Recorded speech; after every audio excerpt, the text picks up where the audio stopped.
Hello lovely people, shall we try the subwoofer in infinite baffle?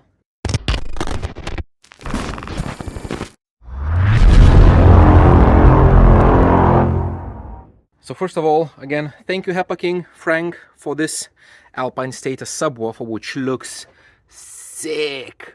I want to try to test it out. If you haven't seen, like a few weeks ago, I did an unboxing and my initial impressions on this subwoofer, and I want to try it out, but I don't want to build the box, at least for now, because I need to break it in and that kind of stuff. I have this infinite baffle manifold, which is a hole here, so it is an infinite baffle, it's just a manifold, and I want to test it out. So what I did is I grabbed some scrap wood, so it was just enough for the width. I wanted to use scrap, I didn't want to use anything else. It is like 24 mil because that bloody thing weighs 20 kilos. It's very, very heavy. I'm gonna plop it in there. I'm gonna plop it in just like that. If you're wondering why this is not aligned, because if I turn it sideways, there is a hole for the screw and it's gonna protrude. So yeah, it doesn't matter. I'm gonna literally do wood screws because I don't want to waste any time. It's literally just for testing and see how it plays like. So this is basically how it's gonna look like installed. Let me put some screws in, let me wire hook it up, and then we're gonna test it. We see what's the response is, how it plays, how much output it has. Ooh, it's gonna be very, very interesting. Just want to show you the actual mounting. 10 screws which go through all the way. It's not going anywhere. Another 10 screws like these ones. However, I'm using them with this one just because I don't want to damage. There we go, just like that. They're gonna go dig into the MDF. This one goes on as well. I bridged this one, actually put them in series because these are two 4 ohm coils, but they measure 3 ohm, so I didn't want to drop down to 1.5 ohm, so I'm gonna run them like in 6 ohm. It's just in series. It's gonna be fine for testing, plenty enough. I'm not worried about that. And yeah, just pop it in, put the screws in, and we can test. This is the final look, and again, it is just for testing. It's not gonna stay like that. I know it looks ugly, but comparing how a 11-inch, as they call it, looks against 15, I'm a bit worried about the X-Max because I have these bars here. Not sure. We'll be testing if it's gonna start hitting. I'm just gonna remove this because it's easily to remove. And yeah, Alpine Status in infinite baffle.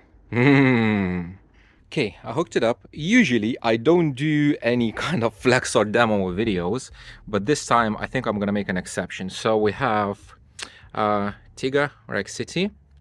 Let's crank it up. Hello.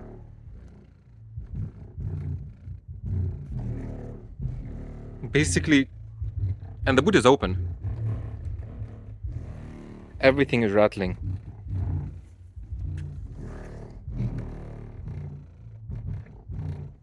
Okay, let's close it, see what's inside.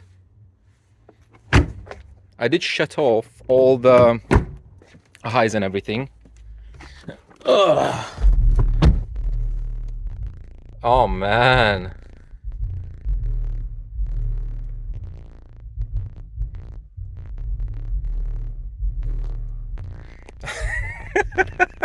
A single 11-inch drive. Oh my god. My IB playlist, because why not? Killshot. I know Killshot is like 25 or something. Oh.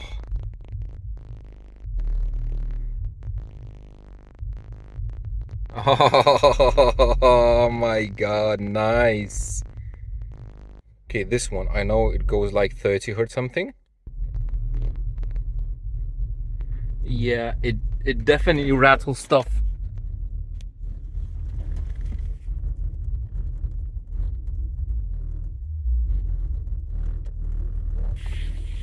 So yeah. Yeah, fun. I know, as I said, I don't do demo videos, I don't do any that kind of stuff, but it's just interesting to see that it actually moves a lot of air, even as a 11-inch driver. Like for SQ listening, let me just turn it down. Oh, for SQ, like on normal listening levels, this is plenty enough, to be honest. Like, What the hell am I gonna do with this one? It's sitting there waiting its turn. Oh, okay, let's measure. Enough playing around. Let's measure this thing. So with the measurement, it's going to be very easy because it's just one measurement, and it's this. This is what I've got. We can increase the scale a little bit just to have more. So we can see that it plays all the way down, like every kind of sub in IB, down to 10 hertz. And this is my car's cancellation due to the location it is. However, this one, it plays very high. So if you remove this cancellation out, it plays up to like 100 and higher than that. And it's very easy to compare it with the FI. So this was the FI IB 315 15-inch, which is a dedicated 15-inch subwoofer. And from this comparison, we can see that it matches like 9 to 55, something like that. And like this, the very, very bottom end, don't look at the wiggles, it doesn't really mean much. The bottom end, I would say, can be contributed to the different Q of the driver. So the FI, the blue line, has a Q of 0.7, so it does kind of go down. The status has a Q of 0.5, so the lower Q will have a bit more extension, so the roll-off is not as steep as 0.7. And the thing that we can see on the top is very interesting.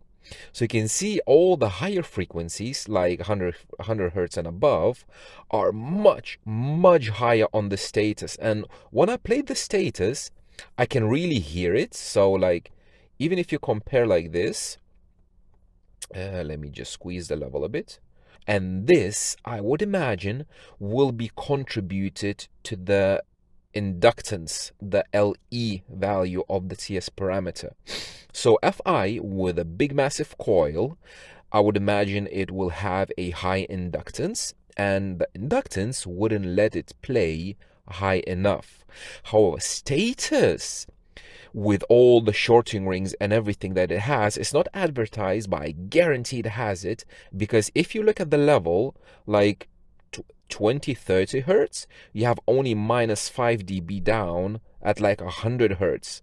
So it can play very, very high due to having extremely low inductance. And it will be interesting because I'm going to try to measure the TS parameters of it, and I guarantee the inductance of this subwoofer is going to be very, very low and needs a very steep crossover to get rid of it, because I can hear it like on pink noise. You can hear that it plays very, very high. So this is very interesting. Yeah, nothing really much else to see. But yeah, cool. Thank you very much for watching, guys, and I will see you in the next one.